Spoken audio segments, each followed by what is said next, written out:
Grey mist coiling upwards, twining around him like a clinging vine, gripping arms and legs, immobilizing, strangling, merciless. So firmly grown about his body there was no possibility of escape. So tight his muscles couldn't even flex under skin. His eyelids couldn't blink. And nothing to see but patches of darker gray, crisscrossing his vision like wind-blown scum upon a fetid pool. Then, suddenly, fierce red light, pain exploding everywhere, rocketing from toes to brain and back again. The gray mist clearing, mobility returning. No more gray patches, but blurry colors, slowly twisting into focus. A woman, looking down at him. A young woman, armed and armored, her face battered.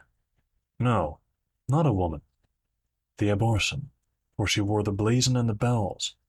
But she was too young, not the abortion he knew, or any of the family.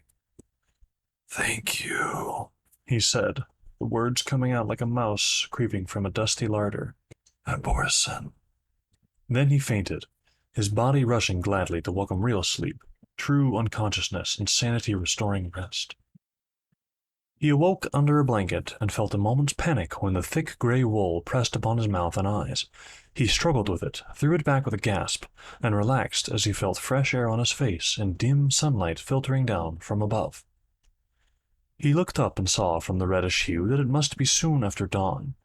The sinkhole puzzled him for a few seconds. Disoriented, he felt dizzy and stupid, till he looked at the tall masts all around, the black sails, and the unfinished ship nearby. "Oh, Hallow," he muttered to himself, frowning. He remembered it now. But what was he doing here? Completely naked under a rough camping blanket? He sat up and shook his head. It was sore and his temples were throbbing, seemingly from the battering ram effect of a severe hangover. But he felt certain he hadn't been drinking. The last thing he remembered was going down the steps. Rogier had asked him. No. The last thing was the fleeting image of a pale, concerned face, bloodied and bruised, black hair hanging out in a fringe under her helmet, a deep blue surcoat with the blazon of silver keys. The abortion. "She is washing at the spring," said a soft voice, interrupting his faltering recollection. She got up before the sun. Cleanliness is a wonderful thing.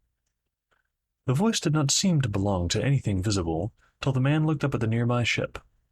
There was a large irregular hole in the bow, where the figurehead should have been, and a white cat was curled up in the hole, watching him with an unnaturally sharp, green-eyed gaze. "What are you?" said the man, his eyes cautiously flickering from side to side, looking for a weapon.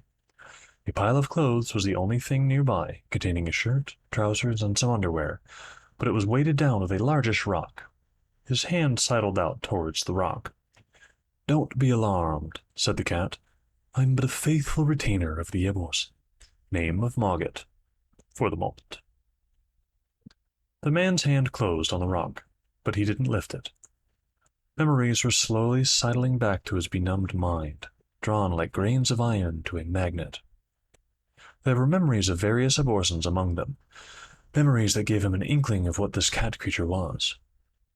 "You were bigger when we last met," he hazarded, testing his guess.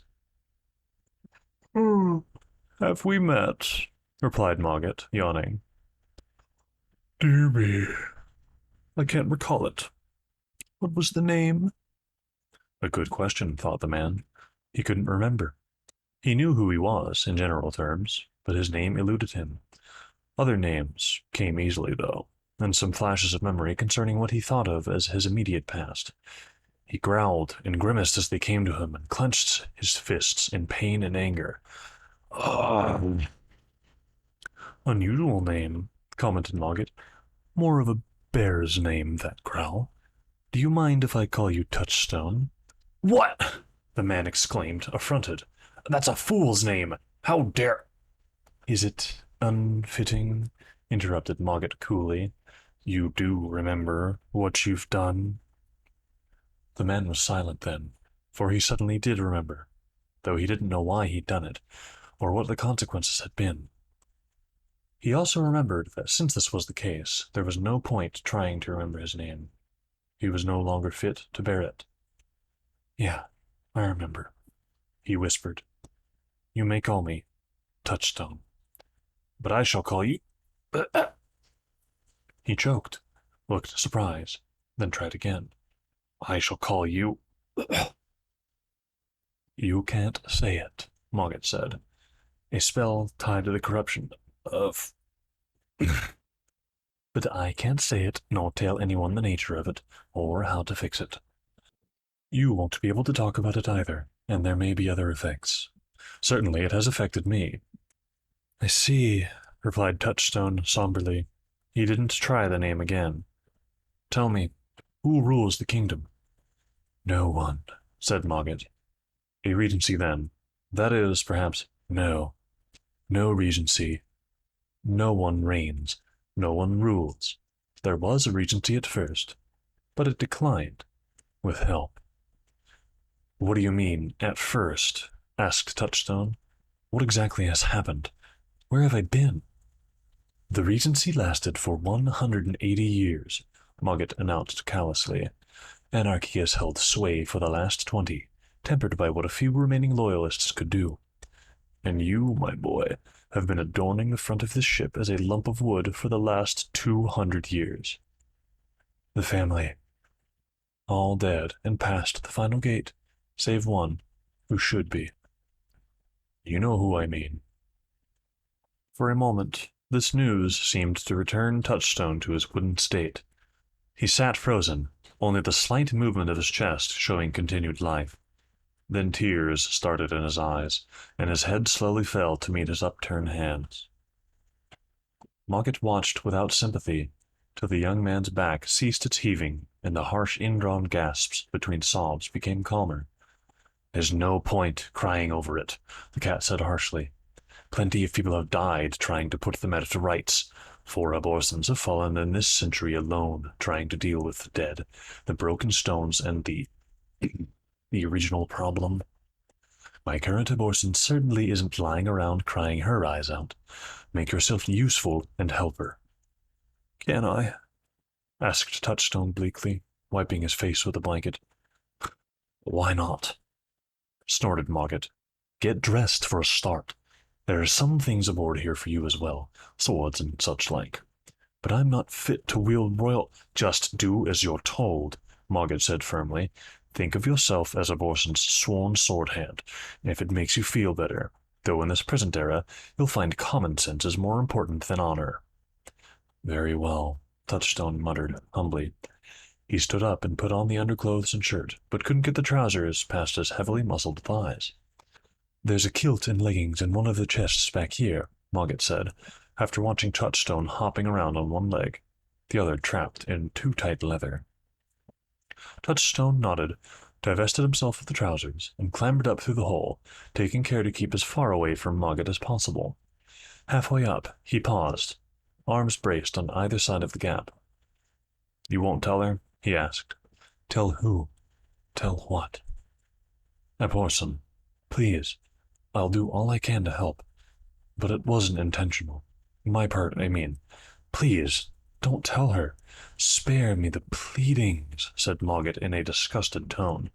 I can't tell her. You can't tell her. The corruption is wide and the spell rather indiscriminatory. Hurry up. She'll be back soon. I'll tell you the rest of our current saga while you dress.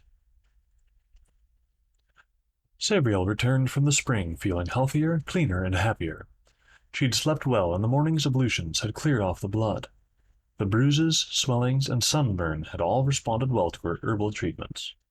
All in all, she felt about 80% normal, rather than 10% functional, and she was looking forward to having some company at breakfast other than the sardonic Mogget.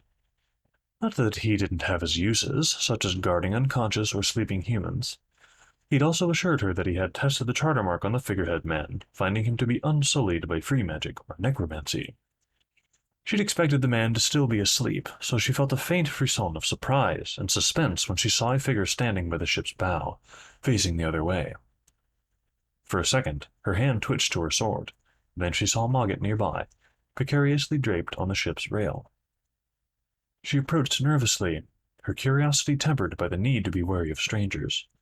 He looked different dressed, older and somewhat intimidating, particularly since he seemed to have scorned her plain clothing for a kilt of gold-striped red, with matching leggings of red-striped gold, disappearing into turned-down thigh boots of russet doeskin. He was wearing her shirt, though, and preparing to put on a red leather jerkin. It had detachable lace-up sleeves, which seemed to be giving him some problems.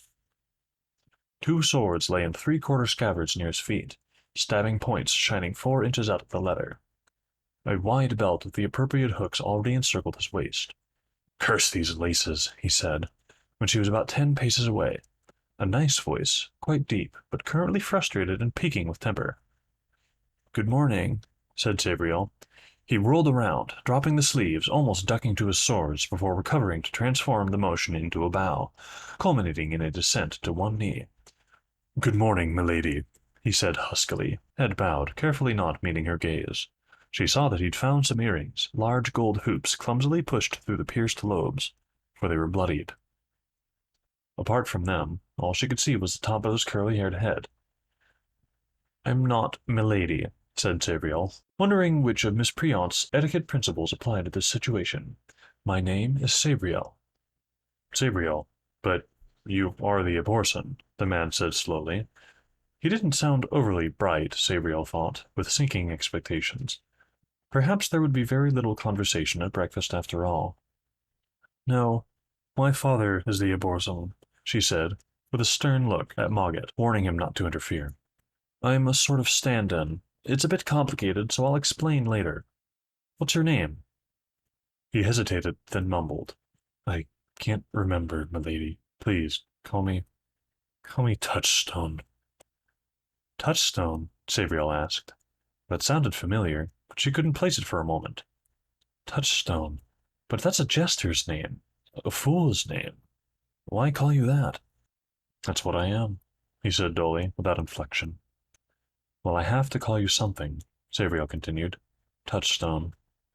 You know, there is the tradition of a wise fool, so perhaps it's not so bad. I guess you think you're a fool because you've been imprisoned as a figurehead, and in death, of course." "In death!" exclaimed Touchstone. He looked up and his gray eyes met Sabriel's.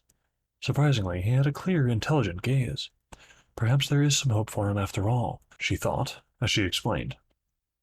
"Your spirit was somehow preserved just beyond the border of death, and your body preserved as the wooden figurehead. Both necromantic and free magic would have been involved. Very powerful magic on both counts. I am curious as to why it was used on you." Touchstone looked away again, and Sabriel sensed a certain shiftiness or embarrassment. She guessed that the forthcoming explanation will be a half-truth at best.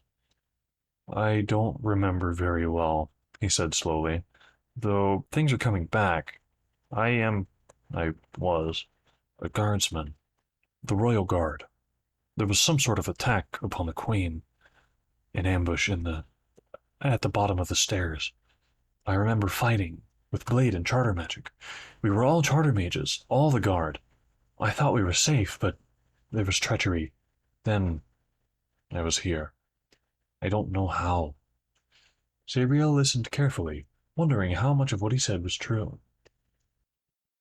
It was likely that his memory was impaired, but he possibly was a royal guard. Perhaps he had cast a diamond of protection. That could have been why his enemies could only imprison him, rather than kill him. But surely they could have waited till it failed. Why the bizarre method of imprisonment? And most importantly, how did the figurehead manage to get placed in this most protected of places? She filed all these questions for later investigation, for another thought had struck her. If he really was a royal guard, the queen he had guarded must have been dead and gone for at least 200 years, and, with her, everyone and everything he knew. "You have been a prisoner for a long time," she said gently, uncertain about how to break the news. "Have you, did you, well, what I mean is, it's been a very long time. 200 years, whispered Touchstone. "Your minion told me." "Your family. I have none," he said. His expression was set, as immobile as the carved wood of the previous day. Carefully, he reached over and drew one of his swords, offering it to Sabriel hilt first. "I would serve you, milady, to fight against the enemies of the kingdom." Sabriel didn't take the sword, though his plea made her reflexively reach out. But a moment's thought closed her open palm, and her arm fell back to her side. She looked at Mogget, who was watching the proceedings with unabashed interest. "What have you told him, Mogget?" she asked, suspicion wreathing her words. "The state of the kingdom, generally speaking," replied the cat. "Recent events. Our descent here, more or less. Your duty as a Borson to remedy the situation." "The Mordicant? Shadow Hands? Gore Crows? The Dead Adept? Whoever it may be?" "Not specifically," said Mogget cheerfully. "I thought he could presume as much." "As you see," Sabriel said rather angrily, "my minion has not been totally honest with you. I was raised across the wall in Ancelstiere, so I have very little idea about what is going on.